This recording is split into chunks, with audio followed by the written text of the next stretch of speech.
kali ini perkenalkan, nama saya Chandra Purnamulika. Saya Atira. Saya Mulyadi. Ya, kali ini kita akan membahas sebuah buku karya dari Mark Manson berjudul Sebuah Seni untuk Bersikap Bodo Amat. Kali ini kita akan membahas bab 7 dengan judul Kegagalan Adalah Jalan Untuk Maju. Saya sedikit bawakan cerita mengenai pengalaman pribadi penulis terkait kegagalan. Penulis ini sebenarnya dia seorang yang berkecukupan. Sebenarnya dia bisa saja untuk hidup enak gitu, cuman dia lebih memilih untuk berusaha menjadi wira swasta. Dia rela gagal gitu dengan standar keberhasilan yang dia miliki. Jadi dia mendefinisikan kegagalan itu ketika kamu tidak bisa mewujudkan apa yang kamu inginkan. Jadi dia lebih baik menganggur selama 25 tahun tapi dia gagal karena untuk mencapai mimpinya, daripada dia gagal karena dia terus bekerja mengikuti standar keberhasilan orang lain. Jadi di sini dia memilih buat usaha sendiri lah ya. Usaha sendiri. Jadi kegagalan yang mungkin dipandang orang lain justru adalah keberhasilan bagi dia karena dia berhasil meskipun gagal dalam usahanya, tapi dia berhasil mewujudkan mimpinya gitu. Kemudian apa itu sih kegagalan menurut perspektif pertama dari Ibu Atira dulu deh? Kalau kegagalan sih menurut saya sih di sini berarti dia nggak berhasil ya. Jadi nggak berhasil untuk mencapai apa yang kita inginkan atau untuk menyelesaikan sebuah masalah kayak gitu sih. Jadi tidak berhasilan aja. Kalau Mas Adi mau? Oke. Saya pernah mengalami kegagalan juga, dimana ketika saya pernah bekerja di suatu perusahaan dan kena PHK, lisensi perusahaan, itu menurut saya, apalagi di usia saya ya, di masa-masa remaja seperti Kamu ini. sekarang usia berapa sih? Saya sekarang di usia 24 menuju ke 30. Nah, dimana saat Menuju jauh ya, 24 menuju 30 kayak bukan 24 menuju ke 25, tapi 24 nya langsung ke 30. Oke, boleh jauh ya. Tangnya panjang. banyak di masa-masa kita mungkin Bu Atira pernah mengalami juga, di mana masa-masa overthink kita mau jadi Itu umur berapa tuh? apa. Maksudnya aku juga Itu kamu aku berapa? 20-an, 21, 22 Oh, itu. masih awal 20 ya? Early 20 ya? Mana masa-masa overthinking mau jadi apa, terus Kayaknya harusnya baru dia masuk sekarang deh overthinking. Kan apa quarter life crisis? Iya, kan? baru mengatasi Istilahnya itu transisi ya. remaja ke dewasa. Setelah gaul ya. jadi saya pernah berpikir begitu, saya mau jadi apa, terus bagaimana masa depan saya. Dan sekarang setelah berjalannya waktu, karena masalah sebetulnya begitu tuh, menurut saya kita harus bergerak, karena kita tidak bisa berdiam diri aja. Karena kalau kita berdiam diri ya kita dapat hasil nggak ada apa-apa sama sekali ya. Jadi ya bergerak sedikit demi sedikit itu pasti banyak ide-ide yang bakal muncul. Begitupun yang dibahas di buku ini sama persis dengan apa yang pernah saya alami. Oke, kalau menurut saya sendiri ya, definisi kegagalan itu adalah bagian dari proses. Kegagalan itu tidak bisa kita hindari, keberhasilan juga kita belum tahu kapan. Kapan tahu kita akan berhasil, dan kegagalan juga pasti selalu ada. Jadi opsi di tengah kita berjalan ada gagal ada berhasil. Gitu. Oke. Berarti Mas Adi pernah mengalami kegagalan tadi yang PHK itu ya. Kalau Bu Atira sendiri, pernahkah mengalami kegagalan? Kegagalan sih Mas, banyak sih, banyak kalau kegagalan banyak. Nah cuman kalau misalkan mau sebutin salah satunya itu waktu ya early saya awal jadi sales itu ya banyak nggak capeknya sebenarnya. Jadi kayak hampir satu tahun full itu ya sepi, yang namanya komisi gitu ya, nggak capek gitu. Cuman kemudian di tahun kedua ketiga nah itu mulai naik. Jadi emang benar sih kata Mas Adi, jadi kan namanya manusia itu butuh berproses. Jadi dari kegagalan tadi yang sebanyak itu, gimana caranya kita bisa sampai capai terus ya. Kalau saya sendiri ya, kegagalan yang pernah saya alami, Apa tuh? saya kan masih usia muda ini. Berapa usia mudanya? Saya 21, masih 21 tahun. Menuju ke 30. 40 lah ya. Tanya ke jalan. Enggak. Kegagalan yang pernah saya alami terutama ya pada saat SBMPTN saya gagal, kemudian bekerja di perusahaan terbesar juga gagal. Saya memiliki keterbatasan fisik waktu itu, jadi saya sempat frustasi di situ melihat teman-teman saya yang sudah bekerja, yang sudah berkuliah. Gitu. Jadi itu kegagalannya. Kemudian dalam pekerjaan juga saya pernah mengalami kegagalan di perusahaan sebelumnya yang kurang mendukung karyawannya lah. Gitu.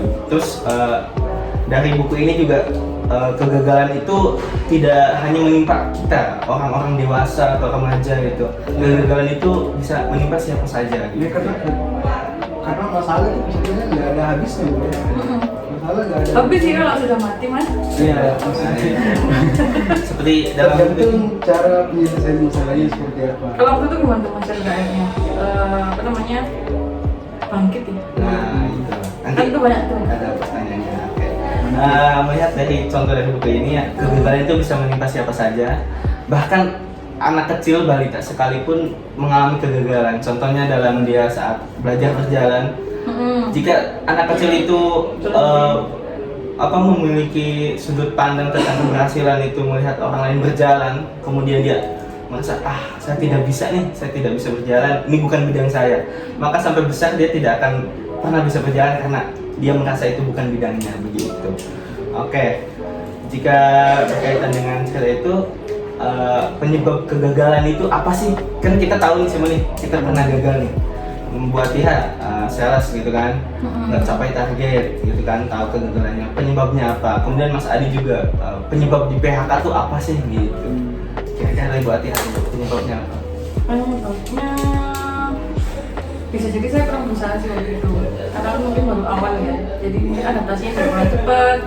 Terus kemudian waktu itu juga masih ya belum termasuk banget sih salesnya, jadi masih lebih ke realistis daripada yang ke optimis. Padahal kan sebenarnya kalau di sales itu kan kita harus optimis ya, bahkan sampai di tanggal 31 kayak gitu loh. Kalau Mas Adi sendiri penyebab kegagalan. Ya waktu itu karena efisiensi perusahaan, saya juga terus introspeksi diri. Apa salah saya di perusahaan? Ternyata perusahaan yang memang lagi krisis. Jadi tidak harus memilih karyawan yang paling bawah waktu itu. Jadi saya terus itu pada kerja saya cukup optimal nih di perusahaan. Nah, saya yang kena, dan memang ada beberapa orang 30% dari komponen bawah itu yang dipenuhi. Oke. Dari situ tuh, akhirnya berjalan.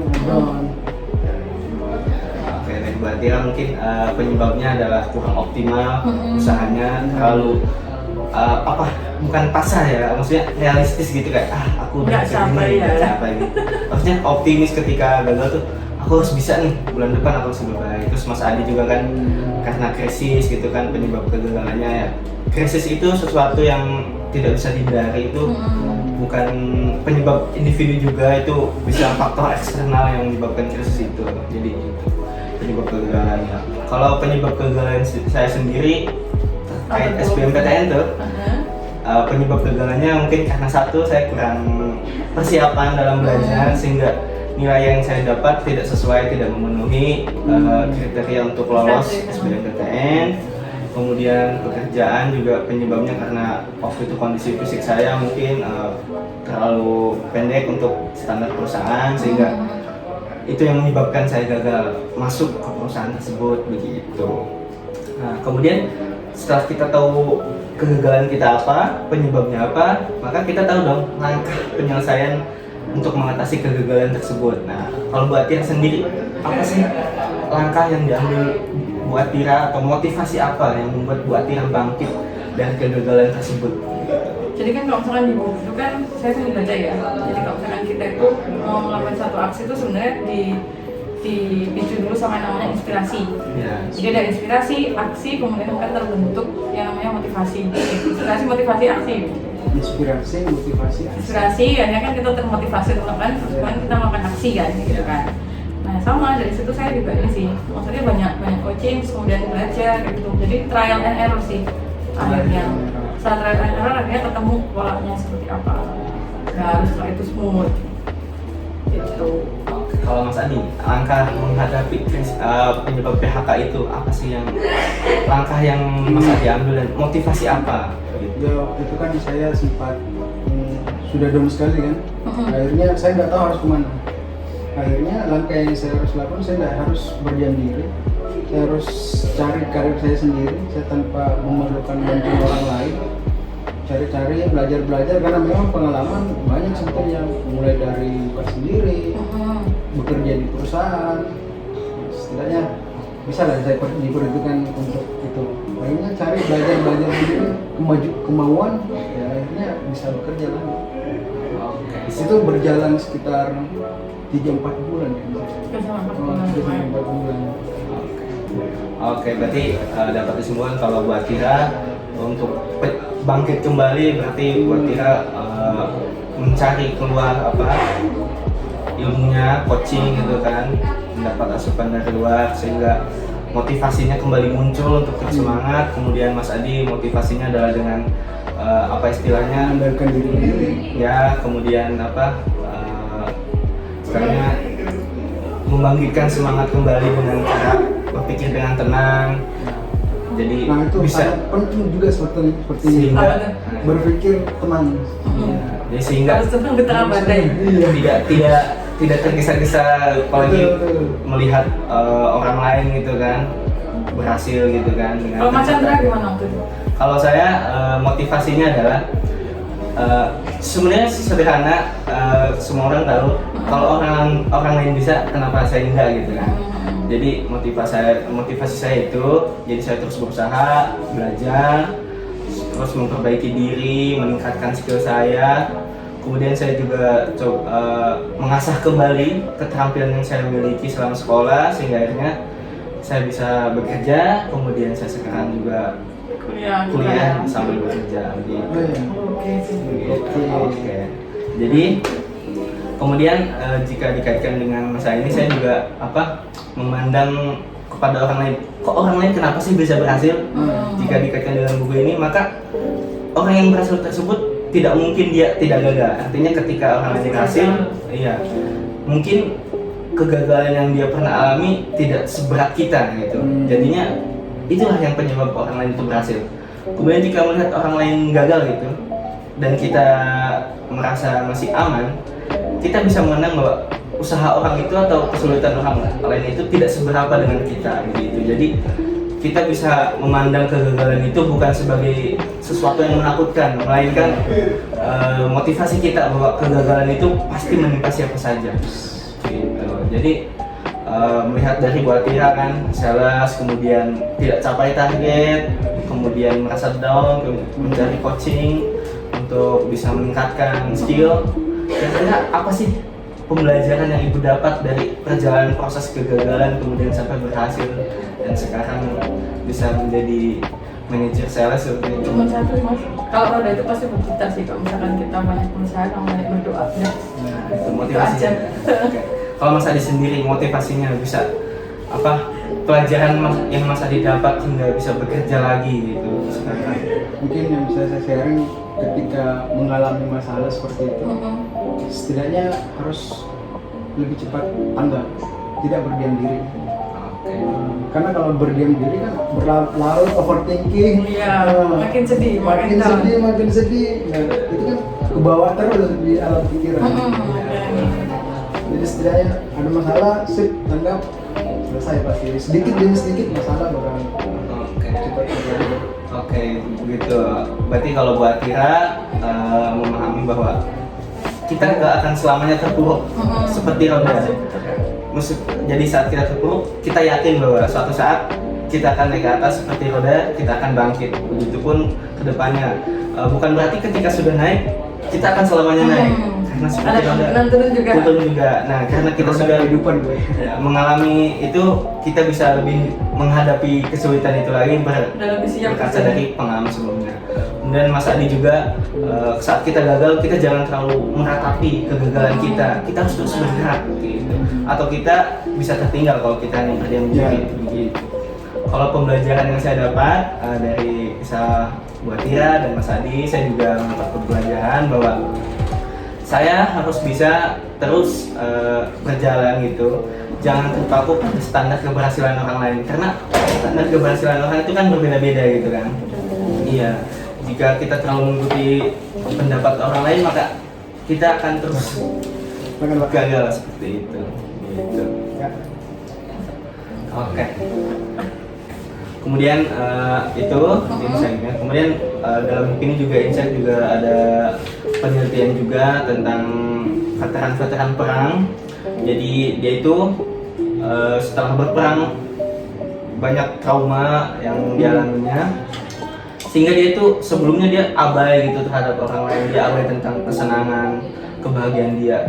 Sampai dia berperang dan berhasil memenangkan perang tersebut, dia menyadari bahwa ternyata ada loh yang lebih buruk dari dia, artinya kelaparan, kemiskinan yang menimpa. Jadi sehingga kegagalan itu justru menimbulkan kesadaran dalam diri kita bahwa kita terus bisa lebih mensyukuri gitu. Kegagalan itu bukan hanya untuk diratapi gitu, kita harus bisa bangkit seperti itu. Oke, ada tambahan dari Bu Atira atau Mas Adi? Ada ya?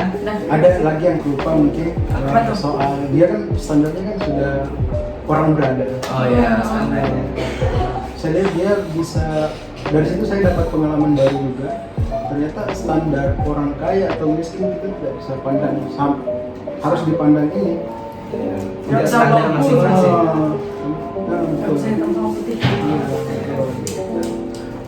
Karena kaya atau miskin harga diri tidak ditentukan dari situ ya.